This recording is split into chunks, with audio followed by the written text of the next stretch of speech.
अस्सलाम वालेकुम नाज़रीन, एक नई वीडियो के साथ आपकी खिदमत में हाजिर हैं। आज थोड़ी सी सियासत पर बात करेंगे और जो अभी एक नया सिलसिला शुरू हुआ है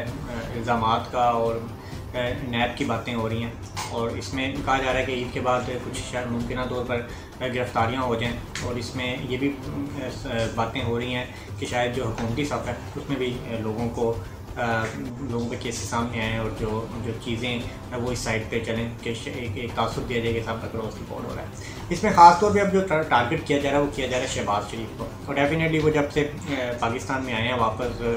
वो, और उसके बाद अब जो सिचुएशन है वो शायद उनके कंट्रोल में नहीं रही है और उसमें अब जो पिछले कुछ दिनों से उनको टारगेट किया जा रहा है हुकूमत की तरफ से, और अब जो ये बाकायदा तौर पर एक इल्ज़ामात की वो फहरिस्त आई है। इस पर शहजाद अकबर साहब ने प्रेस कॉन्फ्रेंस की दो और उसके अंदर जो मुख्तलिफ वो डिटेल्स वो इल्ज़ामात वो डेफिनेटली जो इल्ज़ामात लगाए जाते हैं उनको वो एक तो उस पर गवर्नमेंट को वो प्रूफ देने होते हैं और फिर डेफिनेटली अपनी जो सफाई के अंदर वो शहबाज शरीफ हैं उनको कोर्ट के अंदर जो बाकी अपने जो उनके सवाल हैं उनके जवाब देने होंगे और डेफिनेटली अपना वो केस वो लड़ना होगा। लेकिन उसके साथ साथ अगर हम इसकी बात करें पब्लिक फ्रंट की, तो उसमें जो गवर्नमेंट है उसके लोगों ने इसको हाईलाइट किया है और पब्लिकली ये परसेप्शन देने की कोशिश की है कि ये करप्ट लोग हैं और ख़ास तौर पर जो शहबाज शरीफ पे इल्ज़ाम लगाए गए हैं। तो अब उसमें जो ये डेफिनेटली मुश्किल होगी नून लीग के लिए कि वो अब पब्लिक में इसको कैसे डिफेंड करते हैं, और उसके लिए भी उनको कोई ना कोई स्ट्रॉन्ग नैरेटिव वो देना पड़ेगा। और आप जो इन पे इल्ज़ाम लगे हैं उसको आप उसको धोने के लिए कोई ना कोई स्ट्रॉन्ग एक नैरेटिव को सामने लाना पड़ेगा। अच्छा नाज़रीन, अगर ये बात करें कि जो करप्शन है वो पाकिस्तान में नहीं होती है, बहुत बड़ा झूठ होगा। करप्शन इस सिस्टम का बड़ा इंपॉर्टेंट हिस्सा है और शायद इससे छुटकारा वो मुश्किल हो जाए। और जो डेफिनेटली जिसके पास जितनी ज़्यादा ताकत होती है करप्शन भी,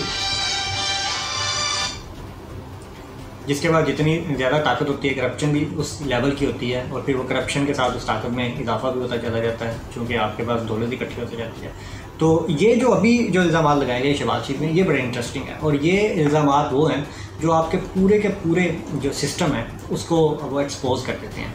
और सिस्टम को एक्सपोज करने का मतलब ये होता है कि आपको ये समझ आ जाती है कि ये एक सिस्टम के अंदर जो करप्शन होती है उसके बेसिक एलिमेंट्स क्या हैं और कहाँ से चीज़ें वो मैनेज होती है और कहाँ से चीज़ों से फ़ायदा उठाया जाता है। इसके अंदर जो बड़ी इंपॉर्टेंट चीज़ें दो सामने आती हैं जो इल्ज़ामात में बताया गया है। एक तो ये कि जो बिज़नेसमैन हैं और जो कॉन्ट्रैक्टर्स हैं उनकी तरफ से जो चेक डिपॉजिट होते हैं कुछ अकाउंट्स के अंदर, और उस पर फिर वो बताया जाता है कि मुबैना तौर पर ये जो लोग चेक डिपॉजिट करवाते हैं इनका ये होता है, इनकी स्टेटमेंट ये सामने आती है कि ये हमने पार्टी फंडिंग के लिए पैसे दिए। अब ये इंपॉर्टेंट चीज़ कि पार्टी फंडिंग के लिए अगर पैसे आते हैं इर्रिस्पेक्टिव ऑफ कि वो पैसे कहाँ पे जाते हैं, वो किसी के पर्सनल अकाउंट में जाते हैं, किसी कंपनी के अकाउंट में जाते हैं या किसी पार्टी के अकाउंट में जाते हैं या शरीफ फैमिली के पर्सनल जो अकाउंट है उसके अंदर चले जाते हैं, वो इसको ज़ाती इस्तेमाल में लेके आते हैं। इम्पॉर्टेंट चीज़ ये है कि ये जो करप्शन का एक तरीका है कि आपने अगर बिज़नेस करना है तो बिज़नेस करने के लिए आपको या आपने कोई ठेका लेना है तो उसके लिए ज़रूरी है कि आप जो पॉलिटिकल पार्टीज़ हैं उनको डोनेट करें, उनको फंडिंग करें। और इस पे आपने देखा होगा कि इसका ताल्लुक सिर्फ नून लीग के साथ नहीं है, बाकी जो पार्टीज़ हैं उनके साथ भी बहुत तगड़े फाइनेंशियली तगड़े लोग वो अटैच होते हैं और जो बिज़नेस टाइकून्स होते हैं वो इन पार्टी को बैक एंड पे फंडिंग करते हैं। और डेफिनेटली जब ये पार्टीज़ को फंडिंग कर रहे होते हैं तो फिर वो जब ये पार्टीज़ इक़्तिदार में आती हैं तो फिर वो डेफिनेटली उससे बेनिफिट भी लिया जाता है। ये अगर मुबैना तौर पे ये जो इल्ज़ाम लगे हैं अगर इसको इन सब को अगर सही समझा जाए। और फिर इम्पॉर्टेंट चीज़ ये भी इन इल्ज़ामात में बताया गया कि फिर यही लोग जब फंडिंग देते हैं तो अल्टीमेटली ये इस काबिल भी हो जाते हैं कि फिर इनको जो पॉलिटिकल सिस्टम है उसका भी हिस्सा बनाया जाता है और फिर अल्टीमेटली टिकटों की तकसीम और फिर कोई ना कोई ओहदा दे देना। तो ये सारे का सारा वो जो नेक्सस है जो कि हमारा ये जो करप्ट निज़ाम है इसकी बुनियाद है। कि जिसके अंदर ये जो बिज़नेस कम्युनिटी है इनको चाहते हुए या ना चाहते हुए जो पॉलिटिकल एलीट है उनको भी फंड देना पड़ते हैं, और उसके बाद जो ब्यूरोक्रेटिक जो सिस्टम है उसके अंदर भी डेफिनेटली जो बहुत से प्रोसेस से गुजरना पड़ता है, जहाँ पे आपको किसी न किसी जगह पे किसी न किसी को वो फैसिलिटेट करना पड़ता है। तो फिर आप लोकल लेवल पे अगर सिस्टम में देखें तो वहाँ भी जो बिजनेसमैन है, अगर आप किसी भी डिस्ट्रिक्ट में देखें तो वहाँ भी आपको लोग ऐसे मिलते हैं जो पॉलिटिकल पार्टीज़ का और पॉलिटिकल पर्सनैलिटीज़ का हिस्सा होते हैं, और वो फिर जो म्यूचुअल बेनिफिशियल रिलेशनशिप पे ये सारा मामला चल रहा होता है। तो ये आपका बड़ा इम्पोर्टेंट पॉइंट सामने है। फिर दूसरी चीज़ कि ये जो ऐसे बिजनेसमैन जो कि पॉलिटिकल सिस्टम का हिस्सा होते हैं, जो सियासत करते हैं, वो जब अपना कारोबार कर रहे होते हैं या जब वो पैसे की ट्रांजैक्शन कर रहे होते हैं तो उसके लिए वो फिर जो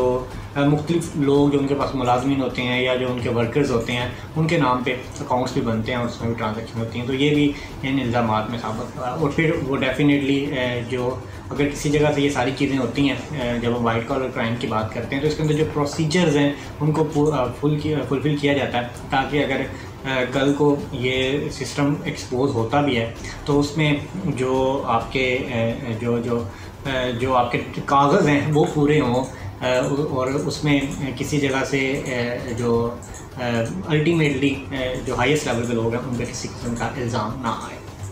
तो ये सारे इल्ज़ाम सामने हैं। अच्छा, अब आ जाते हैं जी कि ये तो था कि आपका सिस्टम ऐसे चलता है और इसका ताल्लुक वो डेफिनेटली पूरे सिस्टम के साथ है। अगर आप इसको ख़ास तौर पर अगर अटैच करें किसी ख़ास शख्सियत के साथ तो ऐसा नहीं है। तो इस पे देखना पड़ेगा कि ये अगर इल्ज़ाम ठीक होते हैं तो फिर इसके लिए आपको एक बहुत बड़ी रीवैम्पिंग की ज़रूरत है, जिसके अंदर आप ओवरऑल अपने सिस्टम को बेहतर कर सकें। अच्छा, इसके साथ ही डेफिनेटली जब आप ये कहते हैं जी कि ये जो नए इल्ज़ाम लगते हैं शहबाज शरीफ पे या किसी पे भी लगते हैं, तो जो गरीब आदमी है, जो आम आदमी है, उसके अंदर ये एहसास पैदा होता है कि जी देखें जी ये अब इन पे जो केसेस हैं वो सामने आ गए हैं और अब इनको नहीं बचना चाहिए, और फिर वो एक्सपेक्ट किया जाता है कि इनको जो इनके अंजाम तक पहुंचाया जाए। हम जब बात करते हैं ना कि जी किसी से पैसे लेकर उसको छोड़ दिया जाए या किसी के साथ अगर किसी ने पैसा लूटा तो उसको प्ली बार्गेन के प्रोसेस से गुजार के उसको जो उसके साथ सेटलमेंट कर ली जाए, तो ये जो चीज़ है ये सबसे बड़ा नुकसान पैदा करती है सिस्टम के अंदर भी। इससे इंकरेजमेंट मिलती है लोगों को। असल चीज़ होती है जज़ा और सज़ा का निज़ाम। अगर किसी जगह पे करप्शन होती है और किसी जगह पे मेगा लेवल की करप्शन होती है तो उसका जो उसका कुछ ना कुछ हिस्सा दे के वो निकल जाना, ये बड़ा नुकसान। इसको रिविज़िट करना चाहिए और जो सज़ा है उसको यकीनी बनाना चाहिए, और सज़ा वो होनी चाहिए जो नज़र भी आए, और वो सज़ा ही की टर्म में होनी चाहिए। क्योंकि जब आप किसी जगह डील करके या किसी जगह सेटलमेंट करके या कुछ फाइनेंशियल लेन देन करके लोगों के मुलज़मों को या मुजरमों को फैसिलिटेट कर देते हैं या उनको रिलैक्स कर देते हैं, तो उसका नुकसान वो अल्टीमेटली पूरे सिस्टम पे होता है, ओवरऑल सोसाइटी पे होता है। तो लोग ये एक्सपेक्ट कर रहे होते हैं जब भी इस तरह के इल्ज़ाम आ गए, जब भी इस तरह की प्रेस कॉन्फ्रेंस आती है कि जी आप ये लोग नहीं बचेंगे, लेकिन अल्टीमेटली जो फिर चीज़ें वो आपने देखा कि नवाज़ शरीफ को वो बाहर भिजवा दिया गया और बाद में इसी सिस्टम ने भेजा, और जो पाकिस्तान तहरीक इंसाफ की गवर्नमेंट है वो सिस्टम का हिस्सा है, और उसके अंदर किस किस तरह से क्या क्या चीज़ें मैनेज हुई वो उसको बैक एंड पे चीज़ें और चलती रहीं, और इसको जो इसका पब्लिक फेस है उसको और तरीके से डील किया, और बाद में फिर जो पाकिस्तान तहरीक इंसाफ है उसने इससे अपने आप को अलग करने की भी कोशिश की और एक अलग से नैरेटिव दिया कि जी शायद ये इसके अंदर मीडिया ने कोई रोल प्ले किया या किसी और जगह से रोल प्ले किया गया, लेकिन अल्टीमेटली चूँकि इसके ज़िम्मेदार chief executive of the country है, और वो अगर आप एक मुजरम को बाहर भेजते हैं और वो बीमारी के नाम पे भेजते हैं तो फिर आपको उसको मुकम्मल तौर पर परसू भी करना चाहिए, और अगर कहीं किसी जगह फ्रॉड हो गया तो ये फिर सिस्टम के साथ साथ चीफ एग्जीक्यूटिव की एफिशिएंसी पे भी सवाल है। अच्छा, शहजाद अकबर साहब ने जब सवालात का सिलसिला शुरू होता है तो प्रेस कॉन्फ्रेंस के अंदर वो बात करते हैं कि जी जो सिस्टम ऐसा है कि हम शायद बेबस हैं और उन्होंने अपनी शायद बेबसी का इजहार किया कि जी हम चाहते हैं, लेकिन वो जो निज़ाम ऐसा है कि वहाँ पे हम उस तरह से कुछ कर नहीं सकते। तो ये एक बड़ा लेम एक्सक्यूज़ है, क्योंकि आपके पास गवर्नमेंट है और गवर्नमेंट का काम ये है कि वो बेबस ना हो। अगर किसी पे इल्ज़ाम मौजूद हैं और उसके सबूत मौजूद हैं, तो आपके पास इदारे मौजूद हैं, एक नहीं कई इदारे मौजूद हैं, तो उस जो आपका जो भी कानूनी तरीक़ाकार है उसमें से गुजरते हुए उसको अंजाम तक पहुंचाना चाहिए। अब बेबस क्या क्यों हो सकते हैं? एक अगर मुजरम है वो किस तरह से ताकतवर हो सकते हैं? या तो जो मुलज़म है वो लीगल कवर लेता है, वो उनके पास स्ट्रॉन्ग लॉयर होते हैं, वो अपने डॉक्यूमेंटेशन इस तरह की करते हैं, वो डिलेइंग टेक्टिक्स करते हैं, वो अपने अदालत के अंदर अपने केस को इस तरह से जो वो लड़ते हैं कि वो इसको डिले भी कर पाते हैं, या वो अपना आर्गूमेंट इस तरह का डेवलप करते हैं कि वो उससे जो उन पे इल्ज़ामात लगे होते हैं वो उसको जो इल्ज़ामात लगाने वाले हैं वो साबित नहीं कर पाते और वो लोग इसमें से निकल आते हैं। एक तो ये हो सकता है। दूसरा ये बात कि जी उनके पास लॉयर्स बड़े स्ट्रॉन्ग होते हैं, उसके मुकाबले में हुकूमत के पास जो उनके प्रोसिक्यूटर्स काम कर रहे होते हैं या जो सरकारी वकील काम कर रहे होते हैं, तो ये कोई मज़ेदार दलील नहीं है, क्योंकि बात फ़ीस पे नहीं होती कि कोई वकील कितनी फ़ीस ले रहा है या सरकार का जो ऑफिसर है वो कितनी तनख्वाह ले रहा है। बात एफिशिएंसी की होती है। आपने अपने ऑफिसर्स की इस तरह से ट्रेनिंग करनी होती है कि वो अगर मुकाबले में कोई पाकिस्तान का बड़ा भी लॉयर खड़ा हुआ है तो वो उसके साथ आर्गूमेंट कर सके, वो उसके साथ दलाइल से बात कर सके। आपके पास इस तरह के सीनियर ऑफिसर्स होते हैं जो इस लेवल पे बात करते हैं और इस तरह की उनकी ट्रेनिंग होनी चाहिए। अगर आप ये कह देंगे कि डेफिनेटली जो आप प्राइवेट सेक्टर के पास पैसा होता है, जो रियासत के जितने भी ऑफिसर्स होते हैं उनके पास दौलत नहीं होती, उनके पास एफिशिएंसी होती है, उनके पास इख्तियार होता है, उनके पास पावर होती है, और उस इख्तियार, एफिशिएंसी, पावर और ट्रेनिंग की बेस पे उन्होंने अपना वो केस जो है लड़ना होता है, उन्होंने जो हुकूमत के लिए जो वो काम करना होता है। तो एक तो अगर ये हम कहना शुरू कर दें जी कि मुल्ज़म महंगे वकील कर लेते हैं, तो हमें एक तो अपना जो हमारा जो प्रोसिक्यूशन का सिस्टम है और हमारे जो ऑफिसर हैं उनकी ट्रेनिंग होनी चाहिए, और हमारी जो इन्वेस्टिगेशन का प्रोसेस है उसको स्ट्रॉन्ग करना चाहिए, और जो इन्वेस्टिगेटर्स हैं उनकी ट्रेनिंग होनी चाहिए, और इसका भी अल्टीमेटली इसके अल्टीमेटली जिम्मेदार वो गवर्नमेंट है, और ये गवर्नमेंट का काम है। और डेफिनेटली ये मौजूदा गवर्नमेंट को जितने साल हुए हैं इसके अंदर चीज़ों को रिवैम्प करना चाहिए। और उसके बाद अगर आप ये बात कहें कि जी सपोज़ अगर आपके पास ऐसे ऑफिसर नहीं हैं तो गवर्नमेंट भी तो लॉयर्स हायर कर सकती है। आपके पास भी तो मार्केट के अंदर लॉयर्स मौजूद हैं, उनकी आप सर्विसेज ले सकते हैं। और उसमें अगर आप समझते हैं कि किसी जगह पे आपके पास बड़े पुख्ता सबूत हैं और जो आप बात कर रहे हैं उसके अंदर वज़न है, तो फिर आपको जो मार्केट के अंदर अच्छे लॉयर्स लेके आने चाहिए ताकि वो जो मुकाबले के जो लोग हैं उनका मुकाबला कर सकें। फिर आप एक ये हो सकती है जी कि आप जो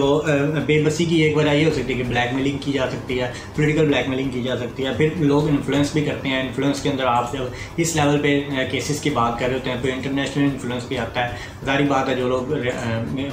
हुकूमत में रहे होते हैं उनके ताल्लुकात होते हैं इंटरनेशनल लेवल पर भी। फिर दूसरे जो आपके दोस्त ममालिक हैं उनकी तरफ से भी प्रेशर आता है। फिर इंटरनली आपके जो वो प्रेशर आ जाता है। कई जगह जो इदारे हैं वो किसी जगह कंप्रोमाइज़ कर लेते हैं, वो इस तरह का प्रेशर आ सकता है। तो ये सारे प्रेशर भी वो डेफिनेटली गवर्नमेंट पे आते हैं, लेकिन अगर इस पर आपके पास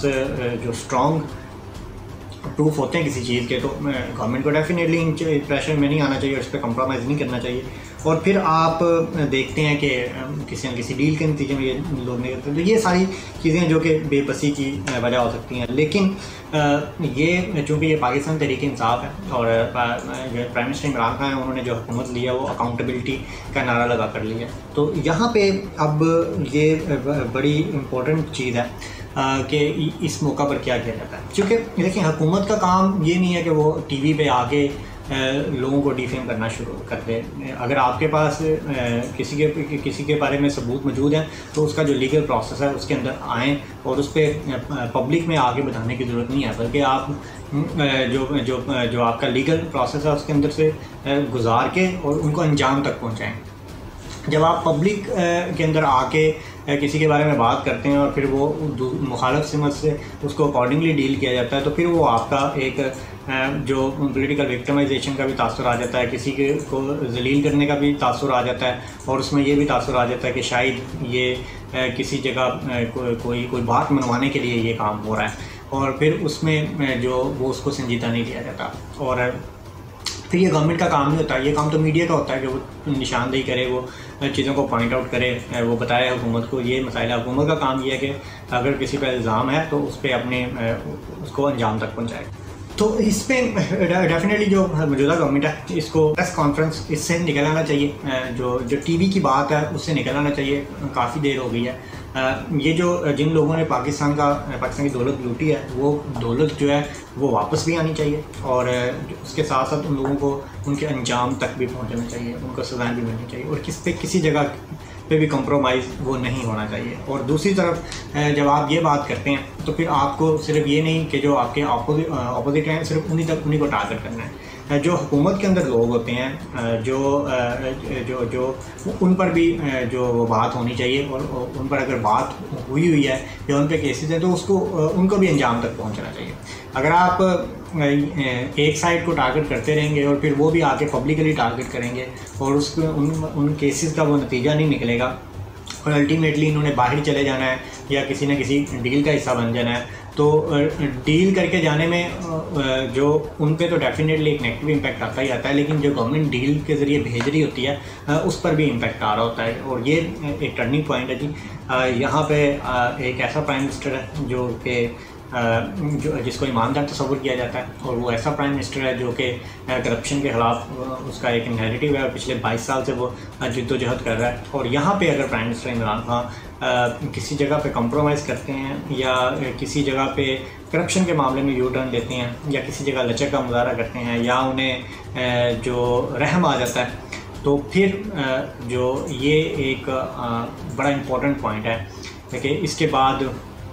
फिर हम ये नहीं कह सकेंगे कि जो पाकिस्तान से करप्शन ख़त्म हो जाएगी, क्योंकि फिर इसका मतलब यही होगा कि यहाँ पर जो करप्ट लोगों को करप्शन की वजह से टारगेट नहीं किया जाता, बल्कि करप्शन को बतौर हथियार इस्तेमाल किया जाता है, और असल मकासद उसके पीछे कुछ और होते हैं। और फिर अल्टीमेटली किसी न किसी जगह पे जब कोई डील हो जाती है तो ये सब केसेस जो हैं वो गायब हो जाते हैं, और ये लोग फिर उसी तरह इक़्तिदार भी इंजॉय करते हैं, और फिर बाकी सारे मामला भी चलते हैं। और फिर जब नई कोई गवर्नमेंट आती है या फिर जब हालात बदलते हैं तो फिर हम वहीं एक वो गर्दान शुरू करते हैं कि ये लूट के खा गया, मुल्क को तबाह कर दिया, और फिर ये इसी तरह के वो प्रोसेस होता है, और ये जो सिलसिला ये चलता रहता है। तो डेफिनेटली इस पर जो वो प्राइम मिनिस्टर इमरान खान को स्टैंड लेना चाहिए, और जो करप्ट अनासर हैं चाहे वो किसी भी पार्टी में चाहे किसी भी जगह पे हैं उनके ख़िलाफ़ जो अगर वो इल्ज़ामात दुरुस्त हैं तो सबूत लाकर उनको उनके अंजाम दो। Thank you very much.